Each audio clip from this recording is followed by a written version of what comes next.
আজকে আমরা মানুর hair cut করতে এসেছি, কেন কি কিছুদিন পরে স্কুল চালু হয়ে যাবে। আর এখন মানু যাচ্ছে 5th স্ট্যান্ডার্ডে, তো এর এখন মর্নিং শিফট হয়ে যাবে। আর এর জানো তো চুলগুলো পুরো কোচকানো, কার্লি হেয়ার, তো সকালে বান্দার সময় কান্নাকান্নি করবে, তো ওটা আমাদের চাই না এখন। তো ওই জন্য আমরা এখন ওর চুল ছোট্ট ছোট্ট করে কাটতে এসেছি। তো মানু একদম কাঁদবে না, হ্যাঁ ঠিক আছে। হ্যাঁ একটু ছোট করা হবে, আবার বেড়ে যাবে। তো ওইটাই ওকে বোঝাচ্ছি যেন কাঁদবি না, চুল আবার বেড়ে যাবে বলো, কেন কি ওর চুল পুরো কার্লি, তো বাঁধার সময় খুবই অসুবিধা হয়। আর নতুন নতুন স্কুলে গেলে সকালে যদি নতুন নতুন স্কুল যাওয়ার সময় কাঁদে, ওটা তো ভালো লাগবে না। ও এখন থেকে কান্না শুরু করে দিয়েছে, কত বুঝিয়ে নিয়ে এসছি ওকে আমরা। এখানে মানু বসে পড়েছে হেয়ার কাটের জন্য। এখন ওর মুখটা দেখো, বসতে না বসতেই কান্না শুরু করে দিয়েছে।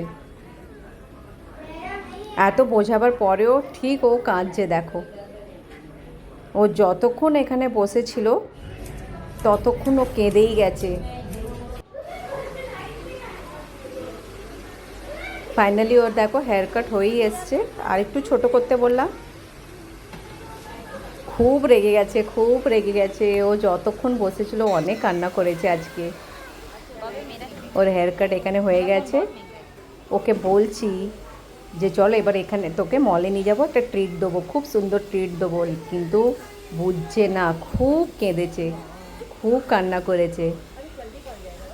দেখে খারাপও লাগছিল, কিন্তু এটা জরুরি ছিল। অনেক হ্যাপি, অনেক বুঝেছি। হ্যাপি তো মানু কি না, আর আপসেট তাড়াতাড়ি চুল বড় হয়ে যাবে না। ভালো লাগছে না মানুকে? প্লিজ বলো একটু সবাই মানুকে কেমন লাগছে। হ্যাঁ তো ফাইনালি অনেক বোঝাবার পরে এখন একটু মেনেছে। এবার যাব মলে।